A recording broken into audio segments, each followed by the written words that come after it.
Oh, we are live. You're live. Episode, I don't care. Four. Or Mhm. How you say four in Korean, Juani? It's ha. Ha? What's that? Ha, it's ha. Ha? All right. Yeah, Episode ha. okay. So as y'all can see the title, Fundamentals, we want to talk about fundamentals. So what is fundamentals? I'm not English major. generally, there's three of them: grip, stance, trigger control. Those are the three in my mind that matter. Okay. My fundamentals are shoot a lot of bullets at once, hope you hit them, and have a lot of ammo on your belt. Okay. The fundamentals, I think, so since English is not my first language, I may have a different concept than you guys about the word fundamentals. But for me, fundamentals, if I say what it is, it's for USPSA. I'm just talking about USPSA. Fundamentals of USPSA is shooting and moving and planning. Yeah. So I guess what Wyatt said, Okay. grip and trigger control and what was that? Aiming? I don't know. That is a part for shooting for me. That is shooting Grip, fundamentals. trigger control, stance. Yes, it is. Okay, I guess how into the definition of fundamentals, but it's whatever. It's Mhm. neither here nor there. Yeah. Then for for me to become a top shooter, I can't just do shooting fundamentals. I have to do all the fundamentals that I need for shooting USPSA. And focusing on just shooting will probably not get me to the top level, right? Yeah. So Juani, I got a question for you. Okay. So you had mentioned that you took great leaps forward. I mean, you went from an average C shooter to where you're at in a very short time frame. I mean, what fundamentals did you focus on, right off the get-go, starting out? Were you just focusing on that grip, that front sight? I mean, what was your focus? Okay, that's a very good question. So as soon as I decided that I want to be a world champion shooter, I started researching what kind of shooter do I have to be in order to be one at the top. And I I completed this four principles, I should say, principles after I took World Best Shooters class and also watching a lot of videos and reading all the technique books, technique video, whatever. The fundamental principle I have was the first one is accuracy, consistency, and efficiency. The last one is discipline. That four fundamentals or principle, I started working on all those four of them, and then I started become really, really good in super short period of times. I think one thing that was very contradicting when I first started these four fundamentals or four principles, speed is not one of them. If speed was one of them, I wouldn't study Robbie Latham because Rob Latham right now is not fast. He can't run fast, but the nationals, I think he shot almost all nationals he could possibly shoot, single stack revolver production, limited 10. And I think four out of the five, he got into top 10. And in order to be in top 10, he didn't have speed, and he's still in the top 10. So, He's got consistency on all those other fundamentals. but Well, I speed think part I think that's. I mean, you can't compare Rob Latham to the rest of the world because okay, he might not be fast, but he's got 50 years of match experience at the national level. He's an outlier in every aspect. I don't think personally. That's, Yes, Rob Latham is extremely efficient and extremely consistent and accurate and very disciplined. So that's how I focused on. And then The first part, accuracy, can be achieved pretty much, I believe, to anyone within reason. Being accurate is, it doesn't take much time. It's just, you gotta see what's the good side picture on the yardage, how far it is. If you want to get 50-yard alpha, it has to be super clean. 7-yard alpha, it's pretty good. So anybody who can make, let's say, 25-yard alpha, they can probably shoot almost all alpha in USPSA, except a couple targets. So there is no reason for anybody who can shoot 25 yards alpha have a mic in a match. There is no reason, absolutely no reason they should mic unless it was crazy swinger they've never shot. If they never shot swinger, it could possible. But if that's stationary, it's impossible for them to shoot mic in a match. I think what they have to learn is discipline with it. What discipline makes is make them consistent, and also even if you can run sprint really fast, you cannot combine with your shooting, then you shouldn't do it. What I mean by that is when you run really fast, you can't shoot super accurate. You have to know how fast you can move. So it's a shooting on the move subject I'm touching right now. So how fast you can move while you're shooting is totally depends on the discipline. So if you work on accuracy, consistency, efficiency, and discipline, you can be the world top shooter. But the speed part is actually included in efficiency part already. So when I was trying to cut my time down in stage time and also raise my scoring on my final results, what I had to work on was not actually accuracy at the first time. I think I worked on accuracy for maybe less than a month. To be honest, it was not even a month. It was maybe 2 weeks. Yeah. Well, I mean, you know, we get a lot of new shooters, you know, guys that are used to just going out to the range and just standing there and shooting. You know, accuracy is not that big of a deal. It's just like when they start to throw in that speed and that movement, that's when that all goes south. Mm-hmm. Yeah, that's where everybody needs discipline. The discipline actually keeps accuracy part and efficiency part together.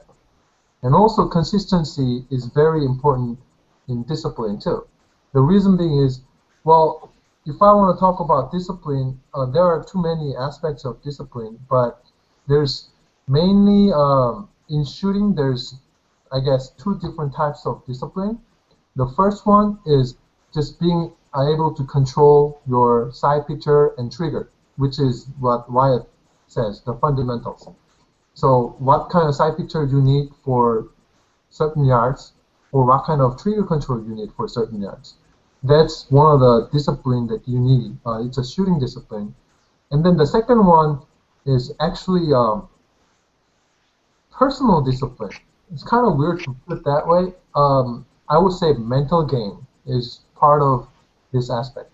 Personal discipline has mental game aspect, which is staying positive, or even if you had a really bad stage, just keeping yourself consistent, that kind of aspect, and also about your food and your sleep and your travel time and your social life, social time in the range, everything.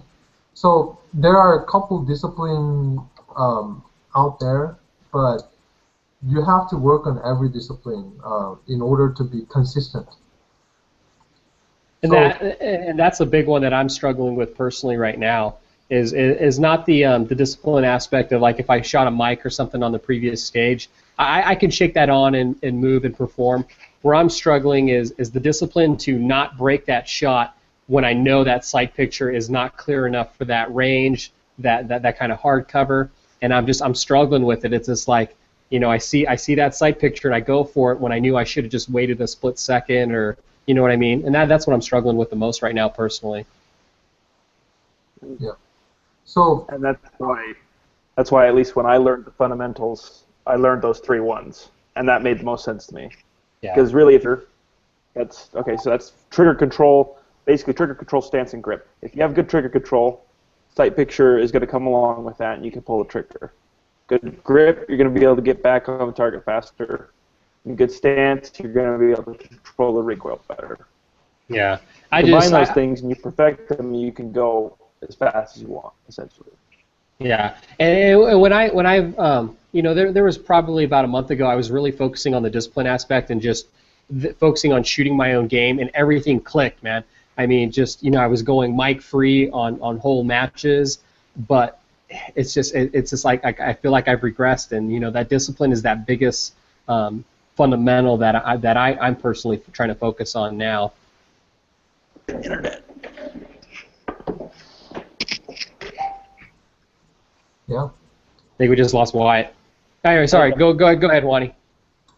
Yeah, so I'm pretty sure some people will say, oh, that's not fundamentals, but I have a different mindset, totally different mindset, because English is not my first language, first of all.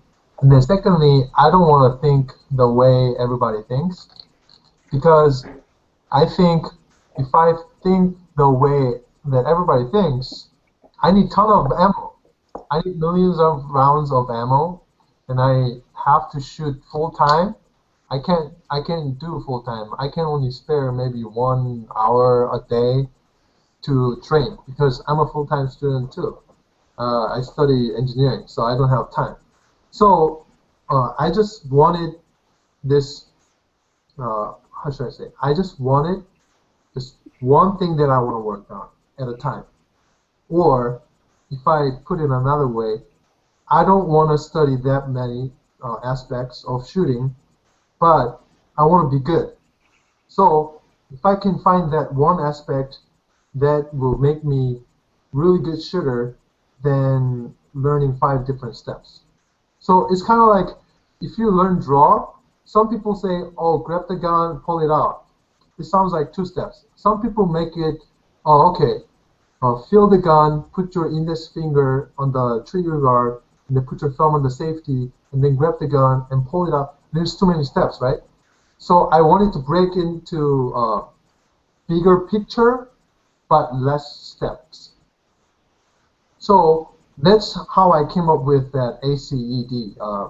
Again, accuracy, consistency, efficiency, and discipline. I call it ACED.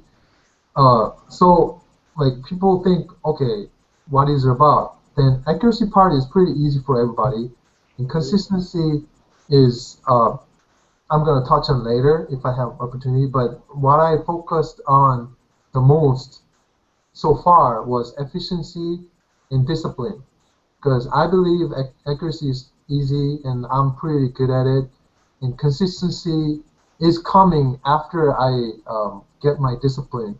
So the 2 parts I focus on is efficiency and discipline. Efficiency is any movement. Trigger finger is also movement. Draw, reload is also a basic movement of shooting. But in USPSA, you have to learn, run, sprint, you have to jump, or you have to duck down, you have to crouch, and everything. So that was the movement part, athleticity of the shooting sports. So I learned it from watching video. Movement, you can learn off of video. YouTube video, what kind of video it is. Or watching others. So basically, I watched a lot of people shooting, the top shooters, and then what I did was I have video cameras and I have tripod and I have dry fire targets. At home, I literally draw, reload, or jump, prone, whatever I can do at home, and small sprint, all those kind of stuff. I video it and I slow-mo it, and slow-mo the top shooter, and completely side by side, I compare. Oh, this guy's doing this. Let me change. So I video another one and then make change. And then watch it in the video, slow motion video again. That way you can learn, or at least you can copy someone. You may not learn, but you may actually copy. Anybody can do it. Anybody can copy someone if they self-coach on slow So, motion video. so Juani, are you looking at some of the pro videos and then setting up a mock stage, at home and running it your way and comparing the movement? Oh, the first thing I did was I thought draw was the first thing I can start. Uh-huh. So I just find a stage or classifier stage or any kind of shooting that they draw, then I cut that part only and then slow it down, if it makes sense. Yeah, yeah. Yeah. And then, So, yeah. I've got a selfish question. What are you doing to work on your discipline? What are you doing to maintain, your discipline at a match? Is that just coming through your personality, or is that something you can do and work on through drills or through thought process? That's a very good question. It is irrelevant with the personality thing for me. I mean, it's somewhat correlated, but how I develop my discipline is first, I said there's two different types of discipline, and the first part, which is shooting part, shooting discipline, one of the drill. So if somebody asks me if you can only do one drill rest of your life, what you're gonna do, then I will say a dot drill. There are too many different types of dot drill, but mine is pretty simple. Uh, it's not mine. I found it from Ben Snyder's drill book. It's called dot drill. Basically, a 2-inch dot at 7 yard, or I go 5 yard. So it's pretty small. I don't know if I have. There's a huge difference doing that dot drill from 5 to 7 yards. Oh It's yeah, yeah, just those 2 yards. It's a huge difference. I know. It's a lot of difference. So I couldn't do 7 yard because first, my eyesight's terrible. I need reading glasses. Sometimes, if I'm tired, studied a lot, I can't really see that ring clearly. So, and also it's too difficult for me. So I went 5 yards and 2-inch dot, shoot 6 rounds at it per string. So six dots on a paper. So you go 6 strings, total of 36 rounds, and then uh, basically, if you miss one round, that's it. That's fail. It's pass or fail drill. So you Hmm. have to shoot 6 rounds, total of 36. Everything touching the ring or inside of the ring. So first time, my problem with discipline was being in timer or being on timer. So I had a feeling all the time, oh, I'm on timer. I have to go fast. My goal time is this and that. So actually, dot drill has goal time too. It's 7 yards, 6 rounds within 5 seconds. Everything in the ring. And first time, even though I can shoot every shot in the circle, um, probably 5 seconds without timer.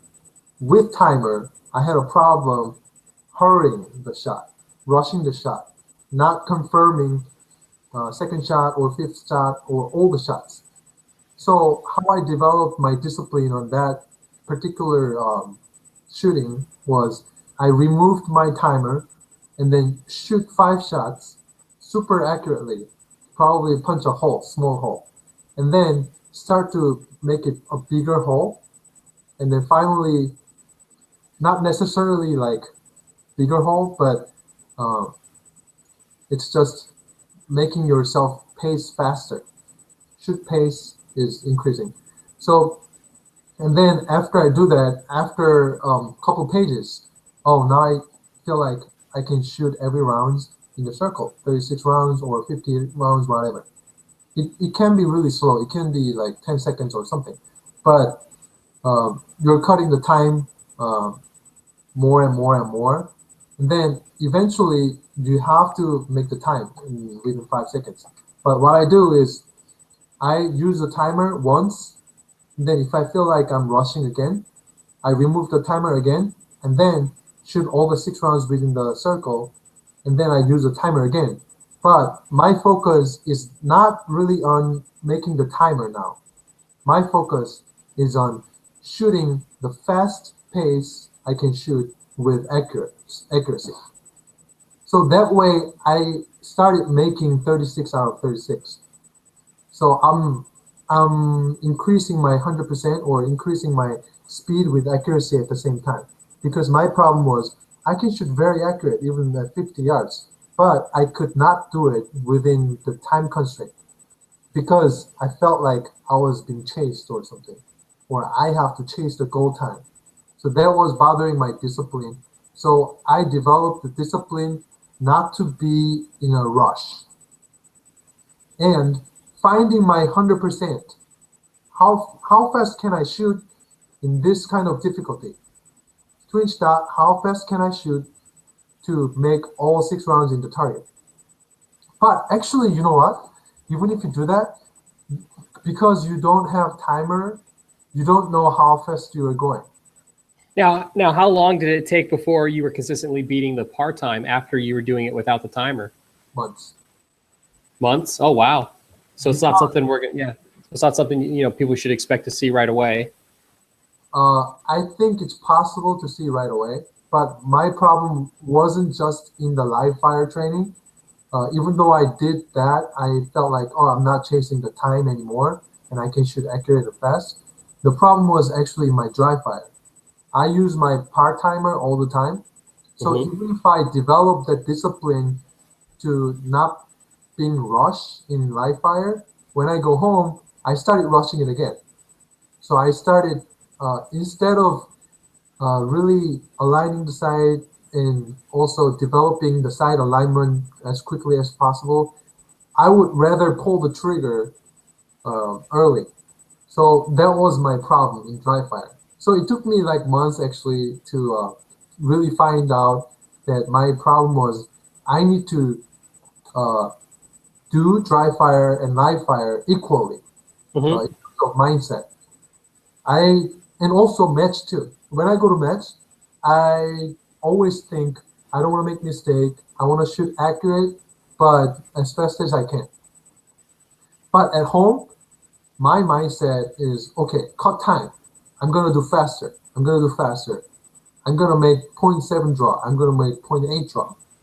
And I don't do timers like that anymore, unless I just want to hear the bit.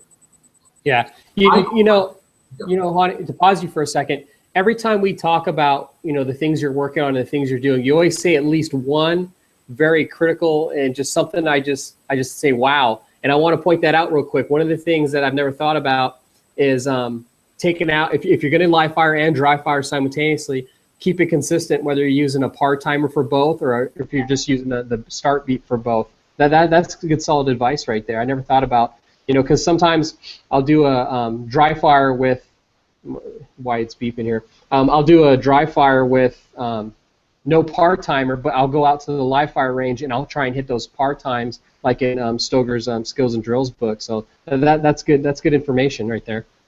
Yeah. So we were talking about fundamentals, but I don't think my fundamentals are the same as everybody else.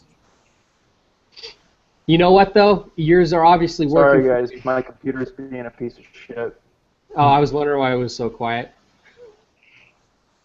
So Juani was talking about dot drills, and one of the key pieces that he brought up that I wanted to point out is he had an issue where he was doing the dot drills and it was taking him several months when it could have been quicker because he was not doing the par time live fire, but he was using the par timer at home and dry fire and it was throwing him off.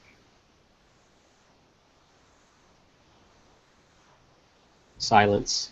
I think it's kind of disagree. Can you not hear me still? No, we can hear you. No? Yes, we can hear you. Okay, I just didn't know if you could. Sorry. One of the things I think is important is if you never build speed, you're going to go like this, and then you're going to go like this. You're going to basically balance out at the top. You won't ever get to that higher level if you never build speed. And I think to build speed, you have to have a par timer in your training regimen somewhere in there. Yeah, well, it's just inevitable. So you're saying that you're okay with doing a par timer for dry fire, but not for live fire, or vice versa? and not keeping it uniform across? I'm saying you need them in both. The way that I do my training is I find out something that I need to work on. So like the first episode we did where we talked about stuff we need to work on. Yeah. Once I do that, I'll set up a drill in dry fire, and I'll build as fast as I can go for 5 days, let's say, or a week. That's my new training schedule, is a week. So I'll build it with part-times, and I'll go as fast as I humanly can, and I'll see what my time can build up to. And then I'll spend the next week building consistency at slightly lower speeds than that, in live fire and in dry fire. Does that make sense? Mm-hmm. Yeah. I agree with you because I personally needed. I think everybody needs part-timer when they develop their technique. When they develop their technique and experiment what kind of technique works for them, timer is really important. I'm not saying we must not use timer.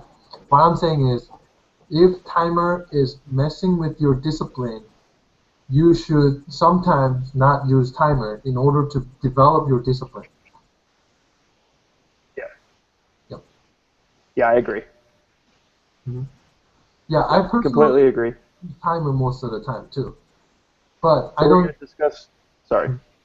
When I start rushing up, that's when I put down my timer. Yeah, and I mean, after hearing you say it, I agree with you that you should do both at the same time. If you're going to have a part timer for live fire, then you should stick with that for your dry fire, and vice versa. I mean, because I can see what you're saying. I could, work on my consistency and get that front sight picture, and then as soon as I go home, I want to beat that part timer, and I start rushing and undoing everything that I just worked towards in live fire for a stupid part timer. You know what I mean? So I could definitely agree with keeping them both the same. Make those mistakes so you know where your breaking point is. Yeah. You know what I mean? All right, Juani, back to your dot drill talk. Yeah. And the dot drill, there are a couple reasons that I really like. The reason why I like, and one of them is first, I was debating whether I would, if I only keep one drill, whether I would keep bill drill or dot drill. So there's a lot of similarity in between the two. Basically, it's shooting 6 rounds as fast as you can. And when I first experienced shot calling and time distortion, I don't know if people would understand if I say time distortion. So time distortion, what I mean by that is you're focusing a lot, everything feels like it's slow, but the time is always passing the same way. Mm-hmm. The reason why I say is before I started shooting more than 2 rounds, I couldn't call my shot that well. What I observed about the sight was it's aligned and you pull the trigger and the sight disappears. It's somewhere over here after that. But when I started shooting bill drill or dot drill, I started watching sight tracking. I started watching where the sight is going, jumping up and down, and if it's deep diving or something. And dot drill teaches me a lot about. So when shooting, for me there's 2 types of shooting. The first one is just watching the sight and just calling the shot. If it's 7 yard, I just watch somewhere in between the rear notch, then I just pull the trigger because it's gonna be in A zone if it's really close. But if it's 25 or something really typical, even 15-yard partial, I really have to force the front sight to be realigned on the proper position. If it's somewhere not aligned position, it's gonna shoot penalty or mic for me. So dot drill is very good for that. If you just watch front side like a builder, boom, boom, boom, boom, boom, boom, boom, like that, it's not gonna be in the circle because the circle is really small. Mm-hmm. So what it develops is forcing the front side to be perfectly aligned again. It's not like perfect, but somewhat really aligned. Otherwise, it's not gonna be in the circle. So with that, always check my grip. Like you said, grip is one of the most important fundamentals technique. And when I do dot drills, if I'm not gripping the gun correctly, what I see is boom, gun raises and it goes down, something like that. Or it goes to the right and it disappears. It doesn't align perfectly each shot.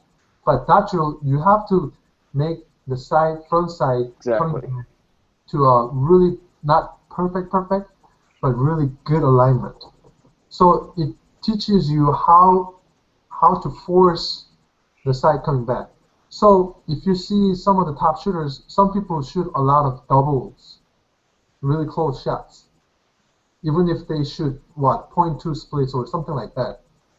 I believe because Doubles.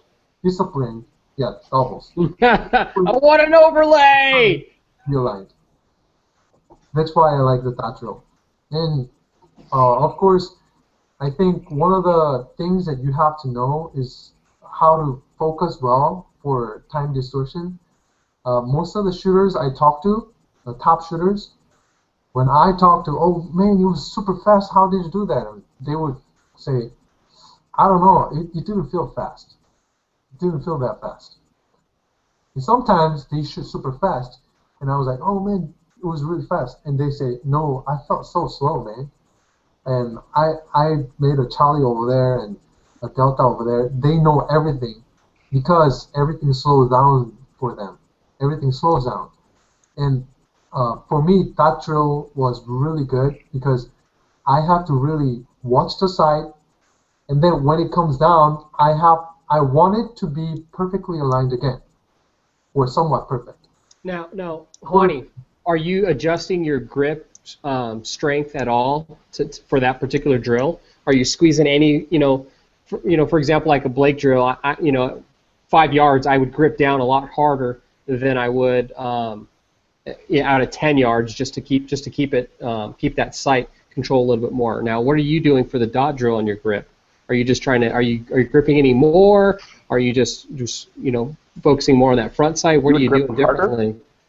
Correct, yeah. Are you gripping harder for that type of shot, or? No. For me, I want to be consistent, right? No, I mean you're gripping harder for a Blake drill. On the close-up ones, yeah. I mean, because I have less need for a sight picture at a 5-yard Blake drill versus a 10-15 yard Blake drill. So when I do dot drill, like I said, I want to be consistent, and I want to have like one stance, one grip pressure, and everything like that. So I don't change. I don't change whether I shoot 5 yards or a dot drill. But I sometimes change about, it depends if it's a stage scenario or just standard shooting. If it's a standard shooting at like a classifier, if it's 50-yard classifier or 30 yards, something like that, I don't want to grip like shaking. I don't want to get a death grip on it. And I actually never want to get a death grip even if it's a 3 yards. So no, I don't change my grip pressure. But I find the grip pressure on the dot drill, and then what I watch is the side dipping when it comes back after it jumps? Is it dipping, or is it going towards somewhere else and it lands somewhere else? And so you're using that to adjust where you're giving pressure on the gun? Yes. Okay, that makes sense. Dipping, I pressure more onto these lower 2 fingers. If I only grip with the top 3 fingers or top 2 fingers, when I do some forward grip, I used to do that a lot. And what I experienced was the gun goes up and it dips down. Because I think these 2 fingers are not strong enough, the gun is going up, then it goes down. So I started using a lot of pressure difference, and then I finally found while I was doing dot drill, actually what I did was I videotaped me, and then I didn't feel I was focusing on my grip or anything. It was just natural. All I did was just looking at the sight, and then what I tried was, okay, I'm not going to make that sight go somewhere else, but perfectly aligned each shot. And then I did it a lot of times, and then I saw the difference after I did it pretty nice. Yeah. Now, Wyatt, are you changing your grip strength for anything? For any different type of shots?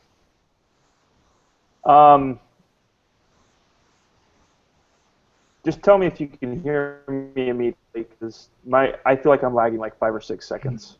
We can hear you, Wyatt. Is that what's happening? Wow. Oh, okay. No, I'm keeping the exact same grip the whole time. So even like basically what's going on is I practice in dry fire for... Sorry. Wow, he is lagging, Juani. I know. It's like you're on Mars and we're talking to you. You gotta wait for some time. So Juani, am I doing it wrong Yeah, then? If like I'm hosing like a 45-degree 3-yard target, you know, and I'm just wrenching down on the gun, am I doing that wrong? I wouldn't say wrong. I'm pretty sure there's other people who change their grip pressure all the time. Depends on the distance or the difficulty of the target. But for simplicity reason and consistency reason, I want just one type of technique all the time. So yeah, basically I don't want to change my stance after a hard run. I don't want to change my stance after coming up from the prone or after reload. I want consistent one stance every time I run and stop, same stance as I'm starting, which is center of gravity forward kind of thing. But yeah, even grip pressure, I don't change, and I would probably recommend people not to change because it's easier. And first of all, my grip isn't as tiring. It's very firm, but it's not tiring. So I don't have to change my grip pressure.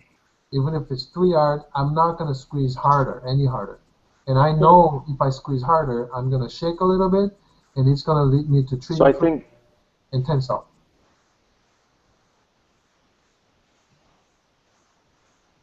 Go ahead, Wyatt. I think an important thing for that, and I don't know when you guys are going to be able to hear me, but an important thing for that is when you're working out your stuff, or working out your forearms essentially, to focus on getting a max grip strength, but also being able to hold that for 20 or 30 seconds, or the length of a stage. So whatever I do is whenever I build my forearm strength, I'm essentially gripping it as hard as I can, and then holding that grip so I don't ever get tired.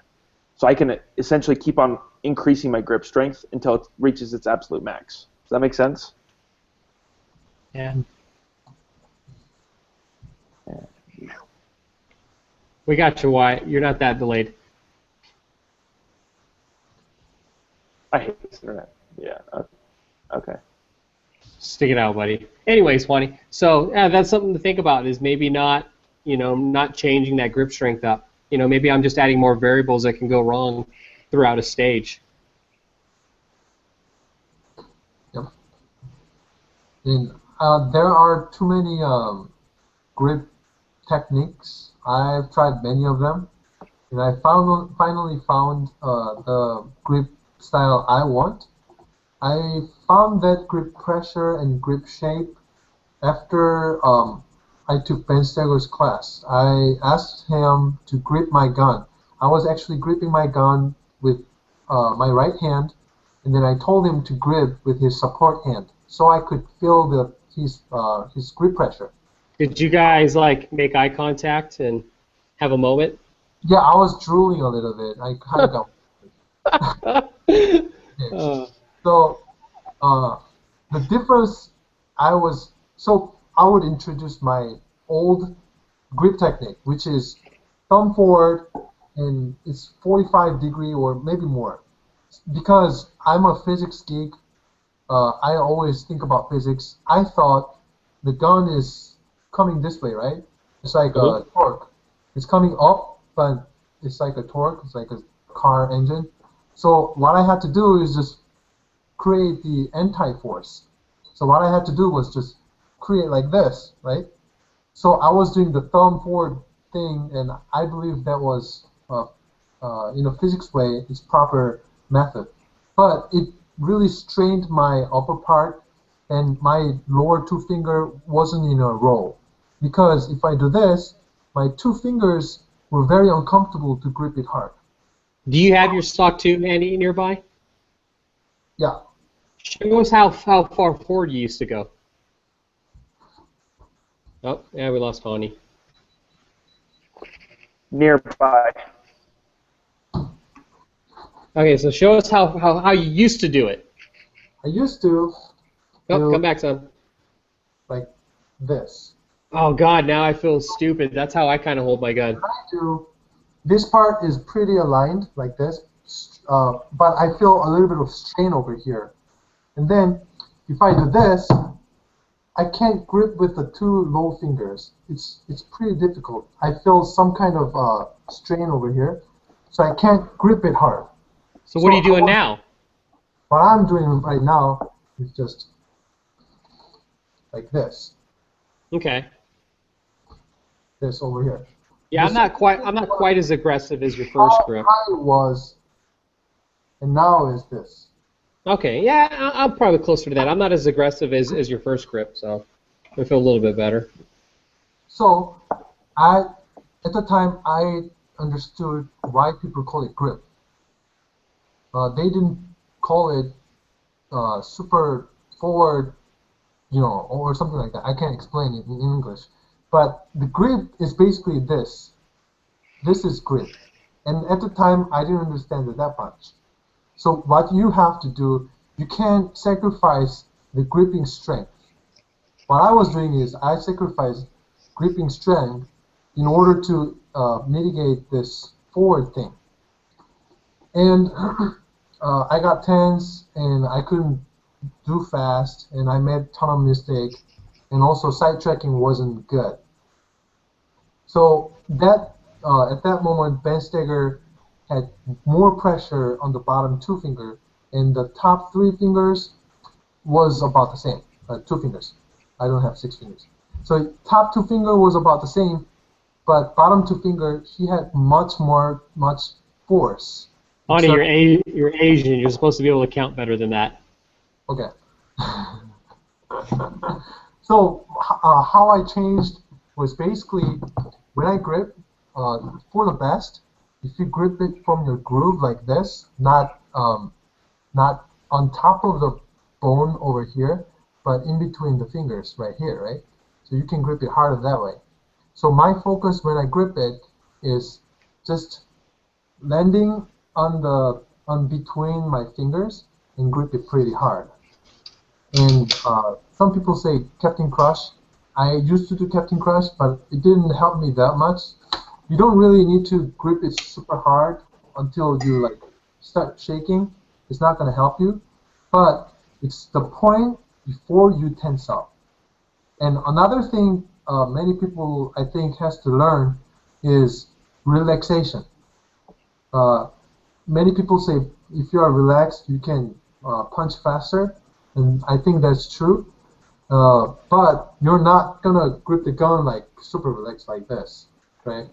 You're gonna you have to be able to grip the gun without tensioning other than the grip part. So from this line to forward, you have to be able to grip it hard with some tense, but behind this line, you must learn how to stay relaxed. Yeah. Does that play into the recoil absorption too? I can't really talk much about that because I'm shooting production. There's no recoil.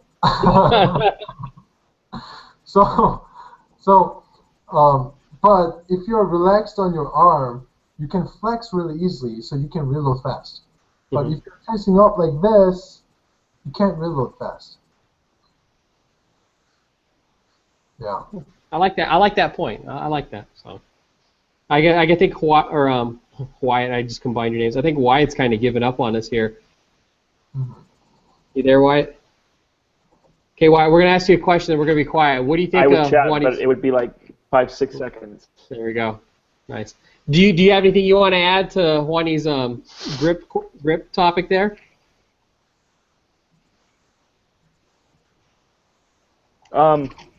I don't know. One thing I focused on lately is getting it as high on the grip as possible. So if this was the bottom of the gun, almost starting with your middle finger and then curling this one down to get it as high up on that grip as possible. Because sometimes if you grip against the bottom of the gun like this, so imagine if the bottom of the gun was like this, you'll miss the grip a little bit. And so I've been kind of working on slamming it there and then gripping down on it and rolling it into it and then curving it back into the gun, if that makes sense. It's kind of a weird idea, but I've just been focusing on gripping as hard as I can. Even in dry fire, like tonight I tore the skin. I don't know if you can see that. Tore the skin off a couple of my fingers in a couple different spots. So my hands are starting to get pretty torn down. Yeah. Cool. All right, Juani, is there anything you want to talk about want to talk about in addition to those fundamentals? Yeah, I agree with Wyatt how he thinks grip is really important. I think grip is really important because if you have a proper grip, the sight is aligned already when you draw the gun, and also it absorbs recoil. And if I give one tip on how to get a good grip on your right hand, is basically this is a gun, and people draw like this, right? But then I have two index points to force my hand to have the highest position, not here, but all the way up here, and also aligning the sight as you draw. The two index points is my index finger and my thumb, and I think anybody who watches a lot of technique videos, it's easy. Your index finger somewhat close to your barrel, and then it depends on your finger length, of course, but your thumb lying on the safety. So the safety is usually above the beaver tail, and then the barrel line is above your beaver tail. So when you grip it and pull it out of the holster, it forces your right hand to rise really high. And also, the reason why I put my index finger on the barrel line is because if I point my index finger at somewhere, I can easily point it anywhere. Even if this guy has never shot a gun, if I say, oh, point your index finger to a television, they can do it. And if your finger is really close to the barrel line, and just, sorry to sweep you guys, but just let's point your gun over there. You guys got it? So cool. Yeah. All right. So, all right. Well, do you guys want to add anything else before we wrap it up? We gotta wait. Get Wyatt his lead time. No, I'm good. Oh, technical difficulties killing this podcast. All right. Okay. Yeah. Let's wrap it up. All right. Everybody, thanks for watching.